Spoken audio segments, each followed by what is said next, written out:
Whoever said you can't show up at a street race with a truck?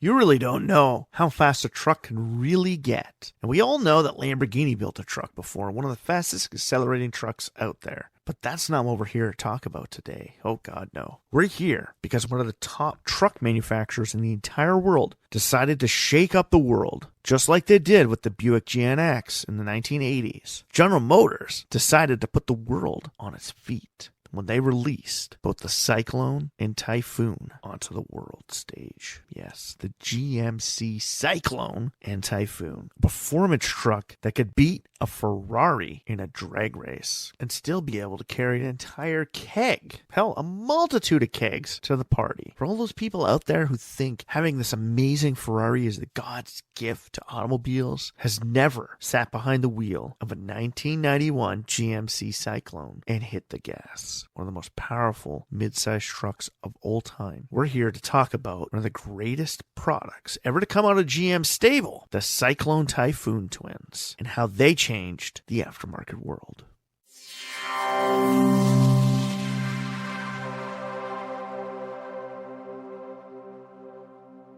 Welcome back to the AutoLooks podcast. I am your host, as always, the doctor to the automotive industry, Mr. Everett J, coming to you from our host website at AutoLooks.net. If you haven't been there, stop by, check it out, read some of the reviews, check out some of the ratings, go to the Corporate Links website page, big or small, we have them all. Car companies from around the globe, all available on one main location, the AutoLooks.net website, on the Corporate Links tab at the top of the page. Just click it. Hell, click the history or even the help tab too, and you can find more pages from amazing things from around the world. 3D tuning is one of my favorite ones where you can build your own aftermarket tuner vehicles. So if you want to, after listening to this podcast, go to 3D tuning. We got a link on the help tab on autolooks.net that'll bring you to their website so you can build your own GMC Syclone or Typhoon. The AutoLooks podcast is brought to you by Ecom Entertainment Group and distributed by podbeam.com. If you'd like to get in touch with us, send us an email over at email@autolooks.net. So like I said in the beginning, the GMC Syclone and Typhoon twins, some of the coolest trucks you would ever seen, like literally built off a GMC Sonoma.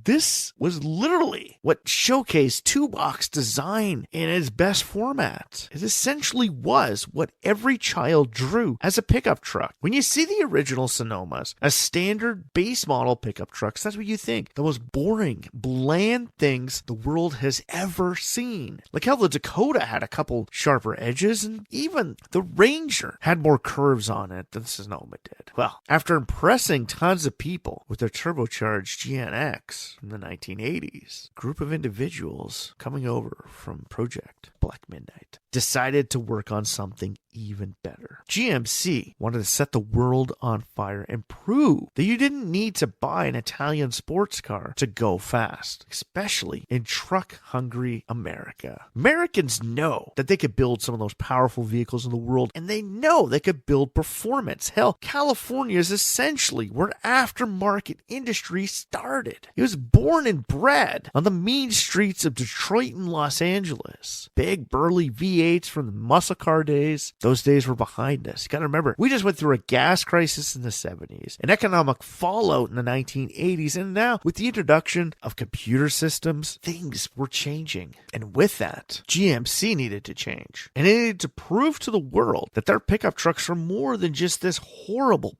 bland two-box design. For God's sakes, they had the Camaro and the Corvette. They gave us some amazing products. Well, produced by Production Automotive Services, or PAS, the same company who credited with making the 1989 Pontiac Turbo Trans Am, decided to take upon themselves a project in Troy, Michigan to build the fastest production truck in the world. They're going to take the most boring, granny-style pickup truck and turn it into something that could literally stare down a Ferrari GTO and win. Oh yeah, its aerodynamic package was some of the worst out there. But this damn thing was going to be fast. And in In 1991, the project finally showcased to the world, gave us just that. The fastest mid-size pickup truck the world had ever seen. At that point in time, the fastest pickup truck the world had ever seen. With an all-wheel drive high-performance system, this little mid-size pickup truck was able to stick to the road like glue and keep you moving. And it's funny because it only came from a 4.3-liter turbo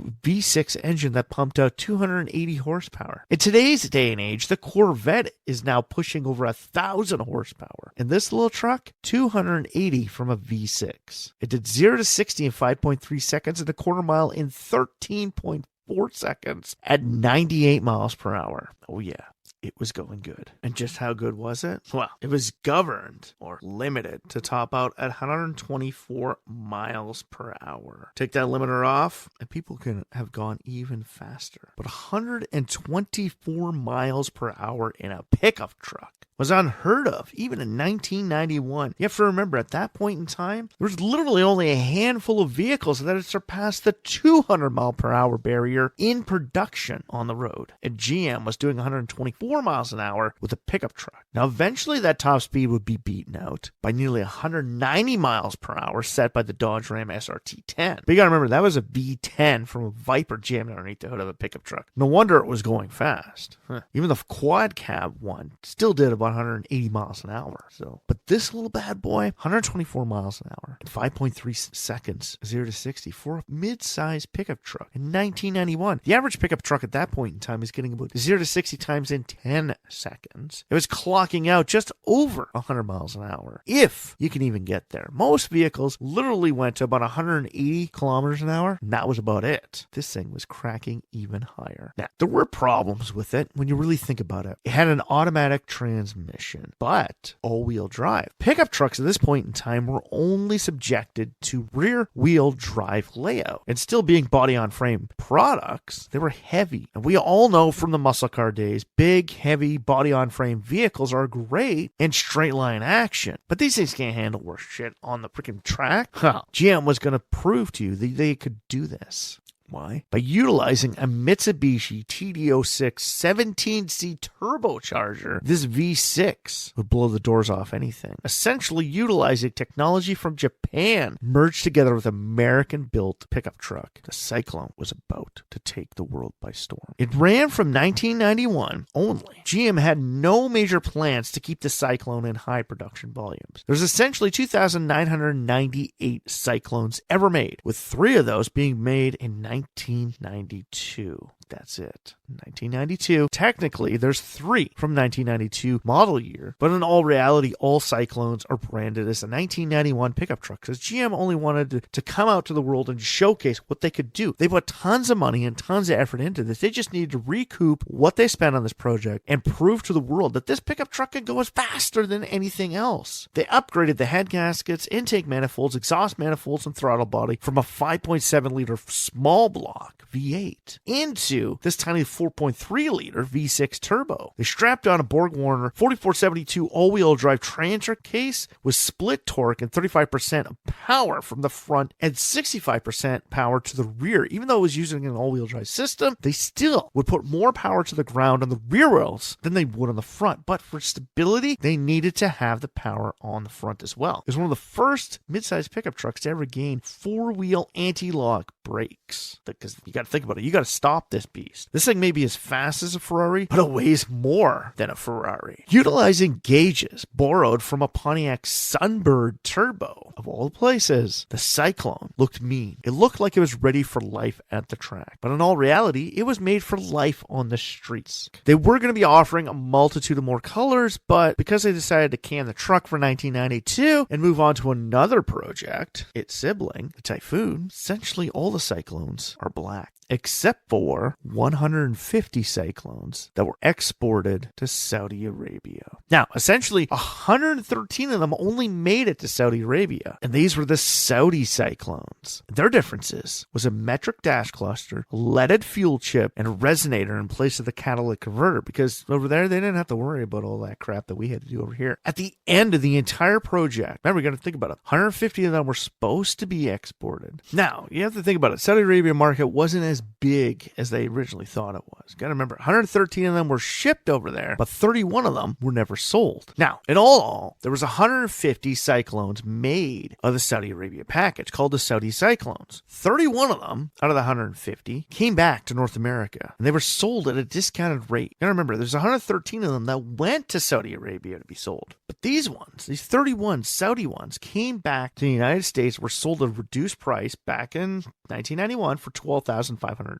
Out of the remaining 69 stockpile that they never sold in 1991 before they moved on to their secondary product, were basically shipped throughout Europe. A small amount of them ended up in a German compound where they were eventually sold on a make-or-take option. See, German trucks were sold very cheap because at that point in time, owning American vehicles in the European marketplace, nobody wanted them. And because of all the tight regulations they had for fuel consumption and hydrocarbons in the European marketplace, these vehicles would not qualify. So they literally sat at a German impound lot for years. Eventually, like I said, being sold on a make us an offer, they were all sold at massive discounted rates, even less than the lottery ones that were sold off to the GM employees back in the US. Today, the Saudi Cyclones that made their way into German marketplaces are some of the rarest in the world, and now they command six-figure sales. Oh yeah, they're worth a fortune. And you got to think about it. How many pickup trucks, especially North American built pickup trucks, will you ever find in a European marketplace? Makes them worth even more. Now, out of the ones that actually did make it to Saudi Arabia and get sold into their marketplaces, most of those are now held by collectors because they know what they're worth, and because of their rarity, even on a mass scale of less than 3,000 of them ever being built, these Cyclones are literally just become timepieces as an art display. And as we talked about in our art cars, the Syclone and Typhoon layout should literally be classified as an artistic rendition. Sure, they're simple, they're boring, they're bland, but they get their point across, and people automatically know what it is. Now, in 1992, a few of the last remaining Cyclones built right before GM pulled the plug on the project were painted Marlboro red and thrown into a grand prize pool for 10 people to win in a contest in 1992. You essentially had to fill out a form with a questionnaire to enter the contest. Pretty simple, right? They're custom ones that they had. Now, these Marlboro bad boys were made by the American Sunroof Company. If you don't know who that is, they do a lot of custom work, turning a lot of interesting vehicles into convertibles. And they did that with the Marlboro Cyclone. Seeing that Carroll Shelby and Dodge had both made a convertible pickup truck for sale for Chrysler Corporation, with Chrysler being the only car company to ever build a convertible truck and still build a convertible truck with the new Gladiator, GMC decided to do this with the Cyclones. The 10 they gave away with the Marlboro were painted in jet red Marlboro. Okay, and they had a target top. Oh, yeah. Showcasing their coolness with that target top, they had a Gideon hard tonneau cover, a PPG Hot Licks red paint you could spot from anywhere, a custom Momo Evolution steering wheel, Sony sound system, stainless steel Borla exhaust system, Beltec suspension, which essentially dropped this truck down by 3 inches compared to a standard Cyclone. Recaro leather seats with Simpson 5-port harnesses to prove to the world that you need to go fast, and a Pro MPG performance chip to give you an added boost of power. These things were seriously the most balls deep Cyclones ever made, and there's only 10 of them in existence. They were penned by Larry Shinoda, the designer of the Corvette Stingray and Boss Mustang. So you know this thing was going to look good. It included a full amount of production trucks as they started out with the standard trucks and essentially repurposed them for the winner. The winners, these 10 very lucky people, got to travel on an all-expense paid trip day of racing alongside the IndyCar team pit crew for Marlboro Racing, which would be Penske back in the day. Full VIP access, tours, photo sessions with the Marlboro Indy team, and a whole swag bag of apparel. You literally went home with not just a truck, but a whole shit ton of cool stuff, and only 10 of them in existence. Today, the Marlboro Cyclones are one of the most sought after pickup trucks from the 90s. You could tell me that those, RT Durangos or even the convertible Dakotas are sought after, but know the Marlboro Cyclone with 10 of them only be kicking around makes them sought after. And on this side of the pond, those 31 Saudi Cyclones are sought after as well. So if you're looking for some vehicles to buy and invest some money in to try and make some money off if you can get a good deal, we're giving you some good ideas right here. So listen up. But if you're going to do that, could you please, send us an email, give us a holler, tell us about it. Send us a picture. Help. We would love to see your truck. So, tend to thank your friends over at AutoLooks.net. Besides that, there was only one other rendition of the Cyclones ever made, which came out the year it was cut from production. In 1992, the Indy 500 decided to utilize a special PPG GMC Syclone. They thought they could drum up a little bit more interest into the vehicle and try and bring it back into production. Well, they used a special sticker package, a PPG multicolored silver, magenta, and aqua paint scheme for these Indy Cyclones. And essentially were only used on May 24th, 1992 at the Indy 500. Only with a modified light bar molded into the roof, racing fuel cell, built-in halogen fire suppression system, water-cooled brakes, and a color-matched interior, and a one-piece tonneau cover. It was only to be utilized as a safety truck. Now, people loved it so much that it came back and was utilized for both NASCAR and Indy races later on, and even spawned its own Typhoon counterpart. But unfortunately, the original PPG Indy Cyclones never hit the market because they were only used to display what could have been had the Cyclone have made it. And with only about 3,000 of these things kicking around and not becoming major sales, only due to the fact that they were expensive trucks, and at that point in time in 1991, people weren't looking at performance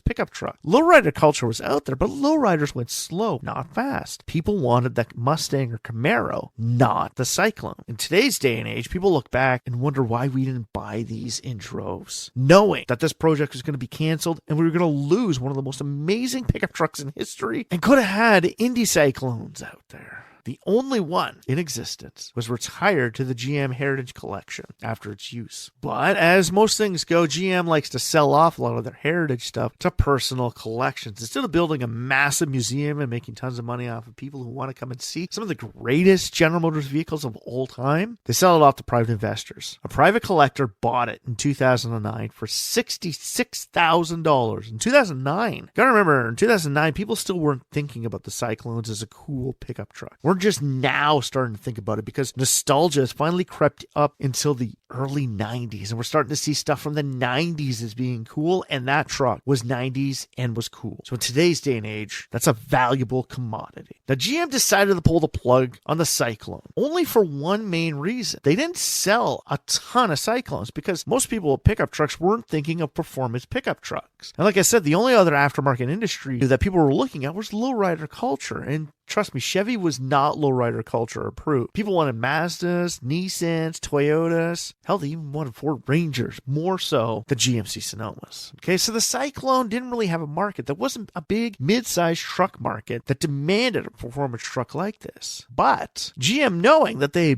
built this amazing beast of a truck, needed to keep it going. And for that, they brought out its most famous sibling of all time, the GMC Typhoon. Hitting the market for only 2 years, essentially they sold less over the course of the 2 years, if you combine them, than what the Cyclones would have sold in 1 year, selling only 4,697 Typhoons across 2 production years. The Typhoon essentially wasn't as big a success as they thought it would be, but the reasoning for keeping it around for a lot longer is people wanted the Cyclones, but they were all gone. An SUV market was starting to take off. Between 92 and 93, Ford gave us the Explorer. It started showcasing the slow rise of the SUV craze. Essentially, before SUVs became big and cool vehicles that everyone wanted, 20 years before the market literally blew up, GMC was there with the Typhoon, the fastest production SUV the world had ever seen. They essentially built 6 pre-production vehicles in 1991 during the Cyclone's reign. They wanted to go one step further with the Typhoon, though. They wanted to not just be super fast, but they wanted it to be a bit better ride. You got to remember, this one's got 4 seats, not just 2. The Typhoon actually featured an air-open, self-leveling rear suspension system to make the ride seem like you're on a cloud that's traveling at 180 130 miles an hour through the sky. So its times for the Typhoon were very similar to that of the Syclone sibling. 0 to 60, 5.3 seconds, quarter mile and 14.1 at 95 miles an hour. So a little bit slower there, but just as cool. The one thing that the Typhoon did get over its Syclone sibling was more colors. You have to remember the Syclone was in black. Unless you got a Saudi Syclone, a Marlboro one, or that one special person that managed to get the PPG Indy Pace truck, you only got black. Well, the Typhoon came in 13 color combinations, with midnight black being the most popular amongst all of them. So the Typhoon, essentially, everybody still just wanted a black. But again, it's the early 90s, and everybody's thinking still about muscle cars. How the import scene started to come in. We're getting Supras and RX-7s. We're getting all these cool sports cars, and they're everywhere. And this is a truck that cost double what I could pay to get a Supra at this point in time. So why the hell would I even think about getting this thing when I could just go out and buy a cool sports car? Hell, one that even has back seats in it. And I don't look like I'm,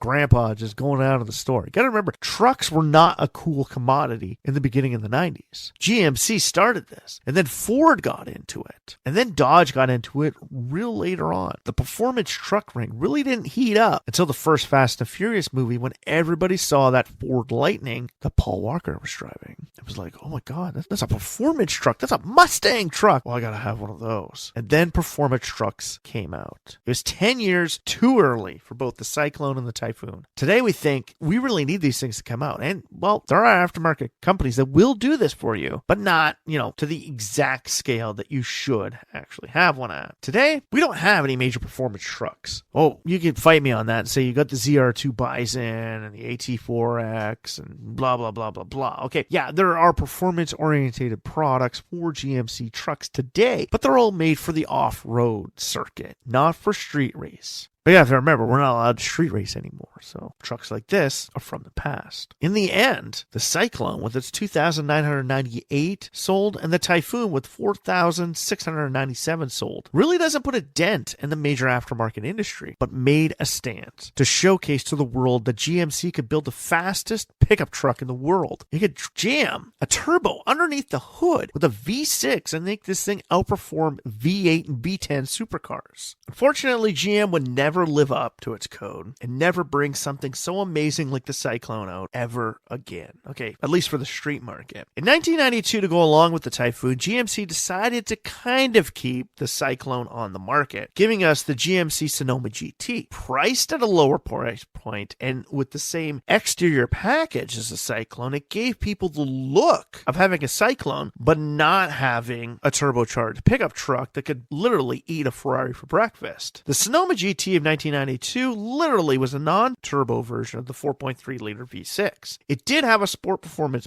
package, a lower price option than the Syclones, and did come in more colors. You can find Sonoma GTs in black, red, white, aspen blue, teal, and forest green, unlike the Syclone and its black-only option. But because it didn't have the performance package that the original Syclone had with it, only 806 Sonoma GTs were ever produced, kind of putting an end to the monster that they had created. You have to remember the Buick GNX was only around for a short amount of time too. Grand National kicked it, but the GNX package, that was a twin-turbo V6 that literally beat supercars from a boring, grandma-styled coupe. GM knows how to take the most basic, boring, bland packaging and make it the coolest, fastest thing the world has ever seen. And they did that with the Syclone and the Typhoon. The GT never really brought back what the Syclone was. It gave us the appearance package of it, but it wasn't what the Syclone was. Today, we kind of look forward to a future of maybe General Motors bringing it back. If the rumors are true and GM is considering bringing back the Jimmy nameplate to go up against the Wrangler, the Bronco, and the new Land Cruiser, and hell, even the possibility of the new FJ Cruiser from Toyota and an Xterra from Nissan. If they decide to bring back the Jimmy in an actual format that it should be, a body-on-frame SUV with a brand new Canyon on the market, maybe our future holds some light for a brand new Syclone and Typhoon duo. It would be an amazing thing to see. Even in a limited production, you have to remember there's Trans Am Company in the States that custom made, only a few of them, Bandit-style Camaros with GM's approval approval. Trans Am Depot really wanted to do that for us. Or maybe Lingenfelter can do that for us. Or even Yanko. Bring us back the Syclone and Typhoon. Give us that performance product that we loved from the early 90s. With nostalgia starting to come out with 90s stuff now, maybe it's time to revisit some of these performance vehicles and cool sports cars that once graced our famous roads. Because trust me, if I ever found one of these Cyclones and Typhoons near me and it was a cheap price, we're talking like under $5,000 just kicking around and it ran, I would snap that thing up in an instant, knowing how powerful and fun that truck was. I would just love to sit in one of those seats of the Marlboro Cyclone, look out that window, and just imagine myself back in the 90s, cruising around, listening to a CD in my vehicle because everybody else is still listening to tapes. I have a CD player with a banging stereo system. I was the coolest thing around, and I have one of the coolest things around. So if anyone from GM is actually listening to us, take this into consideration. You may have killed off the Camaro once again, but maybe you should give us some performance aftermarket variations of the brand new Canyon. And hell, if you're looking for a way to bring back the Typhoon, hell, use the Yukon if you really have to. But we just want to see one of these things in existence one more time. Let's give us our performance truck back. Let's give us the fire-breathing, Ferrari-eating Syclone and Typhoon duel. And then maybe we'll be happy. So if you like this podcast, please like, share, comment about it on any of the major social feeds or streaming sites that you found the AutoLooks podcast on. Click the like button at the bottom, like, share, comment, send this podcast out to your friends, your family, to your uncles, your aunts, anyone else that you know that owned one of these pickup trucks. Hell, I have an uncle that loved those Sonomas back in the day, and I remember seeing tons of them. He wished he could have had one of those Cyclones, because trust me, it would have been the coolest thing ever, and he was made for that truck. That truck was made for him, okay? Let's just say, if you guys would help spread the word for this podcast and I could afford to go out and get one of these things, I would definitely take my uncle for a ride and let him drive the truck that was made for him. And after you've hit like, after you've commented, after you've sent us an email at autolooks.net telling us about your favorite part of the Syclone Typhoon duel, stop by the website, read some of the reviews, check out some of the ratings, go to the Corporate Links website page, big or small, we have them all, car companies from around the globe, all available on one website. That is the autolooks.net website. The AutoLooks podcast is brought to you by Ecom Entertainment Group and distributed by podbean.com. If you'd like to get in touch with us, send us an email over at email@autolooks.net. So for myself, Everett J, the host of the AutoLooks podcast and the owner of the AutoLooks.net website, from podbean.com and Ecom Entertainment Group, strap yourself in for this one fun, balls-deep ride we're going to have on one of the most performance-orientated, kick-in-the-ass trucks from the 90s.